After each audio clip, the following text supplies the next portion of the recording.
প্রিয় বন্ধুরা আসেন, আমাদের দেখেন বিদেশি জ্যাকেট, বাংলাদেশি জ্যাকেট এবং দেশি জ্যাকেট। আসেন আসেন আসেন বন্ধুরা, আসেন, ঝটপট লন। অনেক সুন্দর সুন্দর জ্যাকেট আছে।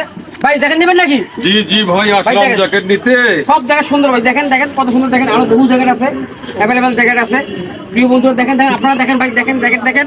তোমার সাথে জ্যাকেট কয় টাকা দাম ভাইয়া? ভাই এটা বিদেশি জ্যাকেট ভাই, এটা 1200 টাকা দাম ভাই। আরে ভাই কি আবল তাবল কথা বলতেছেন, কিসে 1200 টাকা? আরে ভাই বিদেশি জ্যাকেট তো 50 টাকার জ্যাকেট আপনি 1200 টাকা চাচ্ছেন? ভাই রাখেন কেন ভাই? না না না না প্লিজ ভাই দেখেন, না না জ্যাকেট সুন্দর আছে ভাই, জ্যাকেট এগুলো চলবে না, এগুলো চলবে না। এত দাম আপনি দিচ্ছেন। দেখুন আমি কিনলে আগে কিনছি তো।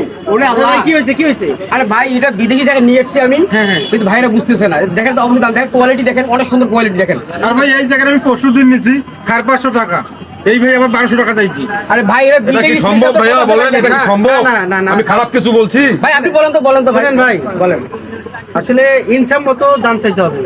জি ভাই, আপনি সত্য করে বলেন, আপনারা দোকানদার বলেন যে এটা বিদেশি, এটা থাইল্যান্ড থেকে আনা, এটা ইন্ডিয়া থেকে আনা, আসলে এটা বাংলাদেশের মাল, ঠিক না? জি ভাই বাংলাদেশ। তাহলে আপনারা মিথ্যা বলে প্রতারণা করেন কেন? ভাই কি বলবো ভাই, আমার পেটে খায় ভাই। না ভাই, না ভাই, এটা করা যাবে না ভাই। আপনার দেশের জিনিস ন্যায্য মূল্য, জি ভাই। ন্যায্য মূল্য সীমিত লাভে আপনারা বিক্রি করবেন, ঠিক আছে? জি ভাই। এই যে আপনারা বলেন যে এটা আমাদের থাইল্যান্ড থেকে আনা, ইন্ডিয়া থেকে আনা, এভাবে যে প্রতারণা করে মানুষের কাছে টাকা নেন। মানুষ কষ্ট করে কিন্তু টাকা অর্জন করার পর একটা কাপড় কিনে। মাথাটা হ্যাং করে ফেলাইছে রে ভাইয়া মোর, জানেন? ন্যায্য মূল্য যেটা দাম সেটাই আপনি নেবেন, ঠিক আছে? 1200 টাকায় জ্যাকেটটার দাম হয়? আর এইটা যদি আমরা আইনগত কোনো ব্যবস্থা নেই, তাহলে আপনার কি হতে পারে জানেন? ভাই এটা করেন না ভাই, আমি গরিব মানুষ। দেবো নাকি ভাই, আমি গরিব মানুষ ভাই, আমার ভুলে এসে আমি অনেক সচেতন হয়ে গেছি। আমি এই ধরনের কাজ করবো না, আমি ন্যায্য মূল্যে প্রোডাক্ট বিক্রি করবো। ভাই কি খুশি ভাই আপনারা? হ্যাঁ ভাই, ঠিক আছে। খালি আড়াইশো।